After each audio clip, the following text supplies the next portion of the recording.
नमस्कार. T V next मराठीमध्ये मी ज्योती भोसले. आज आपण आहोत आनंदी नर्सिंग होममध्ये, जिथे एक क्रिटिकल पेशंट आणलं गेलं होतं, ज्यांनी तणनाशक हे विष प्राशन केलं होतं. खरं तर तणनाशक हे शेतीसाठी अत्यंत उपयुक्त असं केमिकल आहे, पण जे माणसाच्या शरीरात गेलं तर अत्यंत घातक असे परिणाम करू शकतं. आणि तोच प्रकार हे राकेश थोरात यांनी केला होता. आणि 21 दिवसाच्या अथक प्रयत्नानंतर आज त्यांना वाचवण्यात डॉक्टरांना यश आलं आहे आणि आज त्यांचा डिस्चार्ज आहे. जाणून घेऊयात त्यांच्या भावना. नमस्कार सर, आपलं नाव काय? माझं नाव सचिन थोरात. अच्छा, तुम्ही त्या पेशंटचे कोण आहात? मी भाऊ आहे, त्याचा मोठा भाऊ. तुम्ही जेव्हा पेशंटला पहिल्यांदा इथं घेऊन आलात त्यावेळी परिस्थिती कशी होती त्यांची? त्याची परिस्थिती खूप क्रिटिकलच होती. म्हणजे ज्यावेळी आम्ही इथं आणला त्यावेळी असं वाटत नव्हतं की तो आमच्या हाती लागेल असा. डॉक्टरांना मी ज्यावेळी भेटलो इथं त्यावेळी त्यांनी आम्हाला म्हणजे गाईड चांगलं केलं आणि त्यांनी आम्हाला सांगितलं होतं की तुम्ही आमच्या इथे डिस्चार्ज म्हणजे पेशंट ॲडमिट करा, त्याच्यावरती आपण बेस्ट जे काय आहेत त्याच्यावरती आपण उपचार करूया. आणि आज आमचं पेशंट आमच्याबरोबर आता खेळतं आहे, म्हणजे चांगलं आहे. ही घटना जेव्हा घडली त्यावेळी तुम्ही किती वेळात ह्यांना इथं घेऊन आलात? साधारण 1 तासाच्या आत आम्ही आलो होतो. आम्ही काय खूप वेळ लावला नाही, पण 1 तासाच्या आत आम्ही इथं आलो होतो. त्याच्यानंतर जी प्रोसेस सरांची सुरू झाली, बाकी इतर स्टाफ यांचं जी प्रोसेस सुरू झाली त्यांची, ती आतापर्यंत त्यांनी चांगलं प्रतिसाद दिला आम्हाला. आता हा तुमचा जो 21 दिवसाचा खडतर प्रवास होता तो थोडक्यात सांगू शकता का? सांगू शकतोय म्हणजे काय झाले, आता म्हणजे डे 1पासून आम्हाला खूपच ह्या गोष्टीची भीती होती. म्हणजे कोणत्या क्षणी काय होतं आहे काय नाही. म्हणजे आम्हाला म्हणजे जे औषध देणं जे घेतलं होतं, म्हणजे प्राशन केलं होतं, तर त्याच्याबद्दल आम्हाला भरपूर भीती होती थोडी. आणि ती भीती असल्यामुळं आम्ही प्रत्येक क्षणी अशा आम्हाला भीती जाणवायची. प्रत्येक म्हणजे तासाला आम्हाला ती भीती जाणवत होती.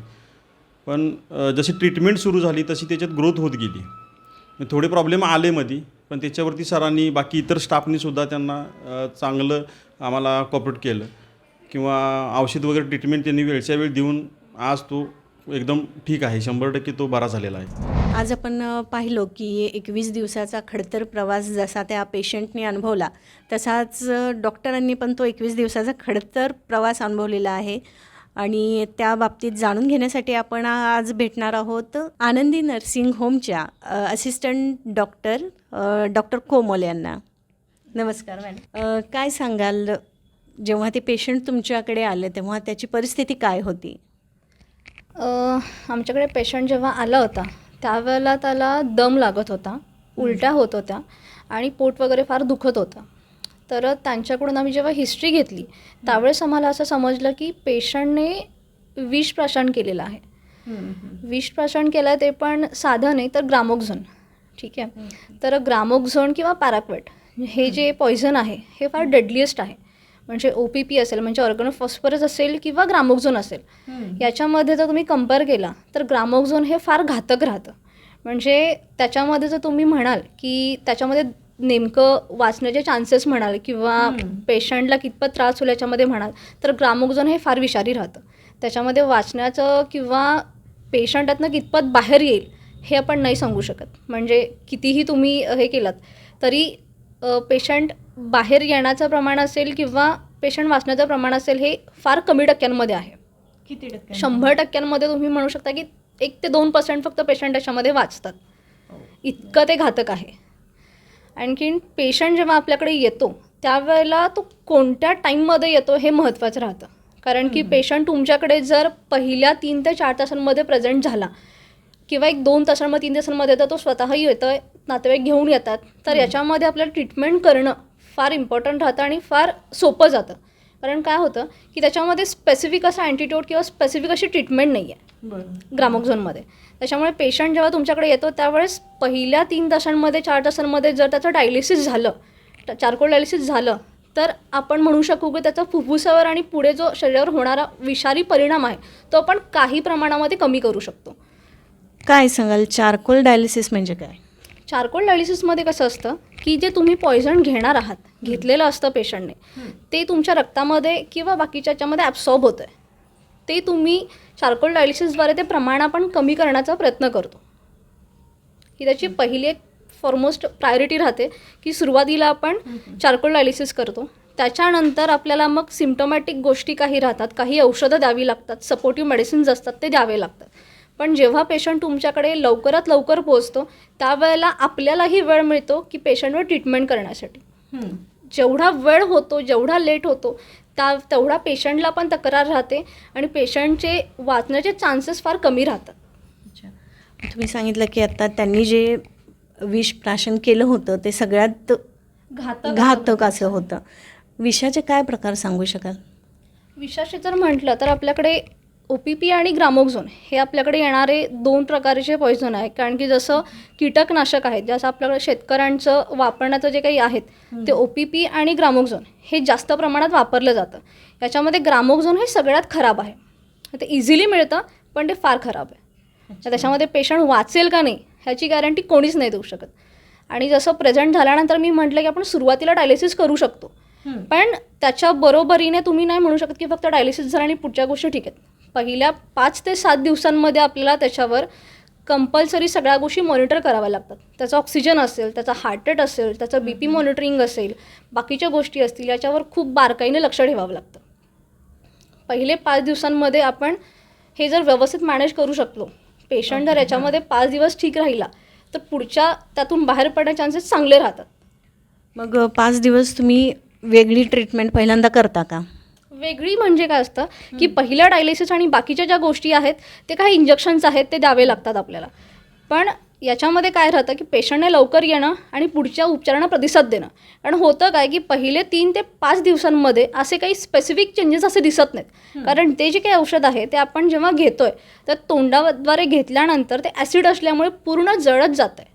ठीक आहे, हा एक पहिला त्याच्यामध्ये त्रास राहतो. दुसरं काय राहतं की 5 दिवस काही होत नाही आहे तर नातेवाईकांचं किंवा पेशंट असं म्हणणं असतं की काही नाही झालं आहे, आम्हाला डिस्चार्ज करा.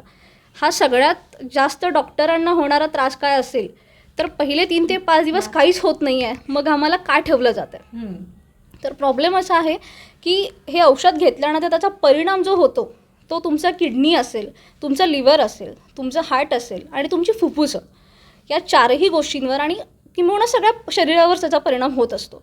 तर होतं काय की 5 दिवसांमध्ये आम्हाला काही त्रास होत नाही आहे, मग मला घरी सोडा. नातेवाईकांचं असं असतं की आम्हाला घरी सोडा, आम्हाला काही होत नाही आहे, पेशंटला काही त्रास नाही आहे. हे आम्हाला सगळ्यात जास्त फेस करावे लागणारे प्रॉब्लेम्स पॉयझनिंगमध्ये हे आहेत की पेशंट असं म्हणतं की आम्हाला काही तक्रार नाही आहे, आम्ही आता घरी जातो. पण खरा तर हे असेल, ट्विस्ट असेल किंवा खरा जो काही त्रास असेल तो 5व्या, 6व्या, 7व्या दिवसानंतर सुरू व्हायला लागतो. फुफ्फुसांवर हळूहळू परिणाम व्हायला लागतो. त्याचं ऑक्सिजनचं प्रमाण वगैरे कमी व्हायला लागतं, पाणी व्हायला लागतं किंवा फुफ्फुसामध्ये इन्फेक्शन वाढत जाऊन जाळ्या वगैरे तयार होतात आणि त्याच्यामुळे पेशंटला दम लागायला लागतो. पण हे सुरू होतात 5व्या, 7व्या दिवसांच्या नंतर. ट्रीटमेंट सुरू असताना पण हे चेंज होऊ शकतात. कारण की तुम्ही जे पॉयझन घेतलेलं असतं ते ॲब्सॉर्ब होतं आणि त्याच्यानंतर हे हळूहळू ते चेंजेस दिसायला लागतात. त्याच्यामुळे पेशंटने हॉस्पिटलाइज राहणं, डॉक्टरांवर विश्वास ठेवणं, ट्रीटमेंट जी काही होती ती व्यवस्थित करून घेणं हे खूप गरजेचं राहतं. अच्छा, मग आता हे तुम्ही नॉर्मली विष प्राशन केल्यानंतर काय काय ट्रीटमेंट होते हे सांगितलं, पण आत्ताचं जे पेशंट तुमचं होतं यामध्ये त्यांचे वाचण्याचे चान्सेस 0 होते. बरोबर. अशा वेळी मग तुम्ही कोणते अथक प्रयत्न केला की हे देवी चमत्कार म्हणणार? जसं आपण या केसेसमध्ये म्हणतो की वाचनाचं प्रमाण कमी असल्यामुळे आणि कधी काय होईल आणि कुठल्या दिवशी पेशंट खराब होणार आहे किंवा बॅड होणार आहे हे कोणीच सांगू शकत नाही. त्याच्यामुळे आपल्या हातामध्ये आहेत की ज्या गोष्टी आहेत त्या करणं. डॉक्टर शेवटी काहीही झालं तरी देऊ नाही आहेत, कितीही केलं तरी आपल्या हातामध्ये आहे की जे काही करता येतं ते करणं. या पेशंटच्या बाबतीमध्ये पण तशाच गोष्टी होत्या की कंटिन्युअसली आपण त्याला मॉनिटर करतो आहे, पण रोज एक नवीन काहीतरी कॉम्प्लिकेशन होतं आहे, काही ना काही प्रॉब्लेम होत आहेत. त्याचं ऑक्सिजनचं प्रमाण कमी राहत होतं. पहिले 4 ते 5 दिवस पेशंट एकदम ठीक होता की त्याला ऑक्सिजनचं अदर सपोर्ट लागत नव्हता, पण हळूहळू त्याचं ऑक्सिजन कमी व्हायला लागलं, कंटिन्युअस त्याला दम लागायला लागला, धाप लागायला लागली, त्यानंतर उचक्या वगैरे लागायला लागल्या. किडनीवरचं त्याचं सुरुवातीला जसं आमच्याकडे आला होता त्यावेळेला जेव्हा आम्ही त्याच्या तपासण्या ज्या करतो रुटीनच्या, त्याच्यामध्ये जर लिव्हरचं जे काही कार्य होतं ते बिघडायला लागलं होतं. त्यानंतर त्याचं किडनीचं जे काही कार्य होतं, किडनीला सूज आली होती, जसं आपण फेल्युअरमध्ये म्हणतो, तर तो सुरुवातीला ॲक्यूट किडनी फेल्युअरमध्ये होता. क्रिएटिनिनचं प्रमाण वाढलेलं होतं. या सगळ्या गोष्टी हळूहळू कमी होतात न होतात तर पेशींवर परिणाम होणं, ताप राहणं, ह्या तक्रारी राहतात. त्यामुळे आपल्याला कंटिन्युअस पेशंट मॉनिटर करायला लागतं, ऑब्झर्व करायला लागतं. जशा काही गोष्टी आहेत त्यानुसार चेंज कराव्या लागतात. याच्यामध्ये सगळ्यात महत्त्वाचं राहतं की पेशंटचं कॉपरेशन, नातेवाईकांचा आपल्यावर असलेला विश्वास आणि आपण जे काही करतोय ते ठीक आहे बाबा, की आपण एका चांगल्या ठिकाणी आहोत आणि ते आपण करून घेणं पण फार इम्पॉर्टंट आहे. कारण असं याच्यामध्ये भीती वाटणं किंवा बाकीचे काही प्रॉब्लेम्स आहेत ते सगळे असूनही डॉक्टरांवर विश्वास ठेवणं ही खूप महत्त्वाची गोष्ट आहे, ज्याच्यामध्ये खूप लोक कमी पडतात. या पेशंटमध्ये पण एवढे सगळे प्रॉब्लेम्स होते की स्टाफ असेल, मावशी असेल, नातेवाईक असतील पेशंटचे, या सगळ्या गोष्टी सरांनी किंवा बाकीच्या सगळ्या लोकांनी एवढ्या चांगल्या पद्धतीनं हँडल केला. पेशंटने पण सगळ्या गोष्टींना व्यवस्थित प्रतिसाद दिला. त्यानंतर हा दिवस आला की पेशंट आमच्याकडून डिस्चार्ज होतं आहे. म्हणजे सगळे हॅपी आहेत की आता पेशंट फायनली ठीक झालं आहे. म्हणजे याच्यामध्ये चान्सेस कमी असताना पण आपण त्याला वाचवू शकलो, हे मोठं आहे, ही मोठी गोष्ट आहे. आता हे 21 दिवसानंतर डिस्चार्ज होणार आहेत म्हणजे आता पेशंट पूर्णपणे बरं, त्याला भविष्यात पुढे ह्याचा काही त्रास होणार नाही. कसं राहतं मॅम की ते शेवटी ॲसिड आहे, त्यामुळे आत्ता आपण जे काही म्हणतो आहे की त्याला ऑक्सिजनचा सपोर्ट कमी लागतो आहे किंवा त्याला आता लागत नाही आहे. त्याच्यानंतर किडनीचे फंक्शन्स सध्या सुरळीत आहेत. त्याच्या जे काही लिव्हरला सूज वगैरे होती त्या गोष्टी सध्या आता खाली येतात. आता सध्या पेशंट सिम्टमॅटिकली बेटर आहे, पण याच्यामध्ये प्रोलॉंग ड्युरेशनमध्ये काही प्रमाण राहतं थोडंफार सिम्टमचं, ते हळूहळू कमी व्हायला लागतं. पण याच्यामध्ये काय आहे माहिती आहे का, एवढं सगळं करून हे सगळं ठीक झालं आहे, पण परत काही असा प्रकार होऊ नये याची पण काळजी घेणं खूप गरजेचं राहतं. मॅमनी आपल्याला मगाशी सांगितलं त्याप्रमाणे विषाचे 4 प्रकार आणि सगळ्यात भयंकर कुठला प्रकार आहे, त्याच्यावरती ट्रीटमेंट कशी केली जाते, हे सगळं तर आपण जाणून घेतलं. पण या पेशंटवरती ज्यांनी उपचार केले त्या ट्रीटिंग डॉक्टर नचिकेत कुलकर्णी यांना आपण भेटणार आहोत आणि ते आपल्याला सांगतील की अशा केसेसमध्ये काळजी काय घेतली पाहिजे. नमस्कार सर. नमस्कार मॅम. मी डॉक्टर नचिकेत कुलकर्णी. मी या मेडिसिन विभागाचा, आनंदी नर्सिंग होम या हॉस्पिटलच्या मेडिसिन विभागाचा हेड आहे. आणि या केसमध्ये आपण ट्रीटमेंट कशी घेतली किंवा ग्रामोक्झोन केसमध्ये काय करायला पाहिजे याची मी एक थोडक्यात माहिती तुम्हाला देणार आहे. तर ग्रामोक्झोन किंवा पॅराक्वेट पॉयझन हे खूप इझिली फाइंड आऊट होणारं किंवा इझिली मिळणारं पॉयझन आहे, कारण की ते एक घरोघरी मिळणारं तणनाशक आहे. पण ते जेवढं इझिली अवेलेबल असतं तेवढंच त्याचा इफेक्ट म्हणा किंवा त्याचा जो साईड इफेक्ट आहे तो मनुष्याला खूप घातक आहे. म्हणजे जरी त्याचा कमीत कमी डोस जरी घेतला गेला तरी त्यांना मृत्यू होऊ शकतो. त्याचा किडनीवर, फुफ्फुसावर, लिव्हरवर खूप वाईट इफेक्ट होतो. आणि ते आपल्या घरोघरी इझिली अवेलेबल असल्यामुळं काही घरच्या प्रॉब्लेम्समुळं असतील, भांडणातनं झालेल्या वादामुळं असतील, कोणाला घाबरवण्याच्या दृष्टीनं घेतलं जातं. मग घेऊन काय लोक म्हणतात की आम्ही बाबा चूळ भरून टाकली, पण तेवढं लहान अमाऊंट पण 10 ml 15 ml पण जीवघातक ठरू शकतं. जसं या केसमध्ये झालं होतं, पेशंटनं फक्त 30 ml घेतलं होतं आणि आम्हाला सांगितलं की चूळ भरून टाकले, पण ते त्याच्या किडनीवर एफेक्ट झालं, किडनी फेल झाल्या, नंतर फुफ्फुसात दम लागायला लागला. तर या सगळ्यावर 21 दिवसात मात करून तो आज पेशंट डिस्चार्ज होतो आहे.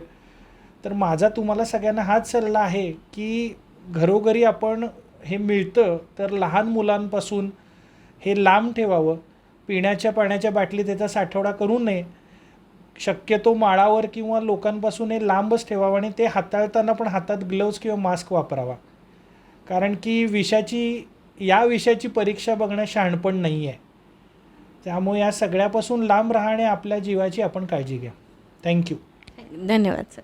अशाच ताज्या आणि महत्त्वाच्या घडामोडी TV नेक्स्ट मराठी आपल्यापर्यंत पोहोचवत राहील. तुम्हाला आजचा रिपोर्ट कसा वाटला, तुमच्या प्रतिक्रिया आमच्यापर्यंत नक्की कळवा.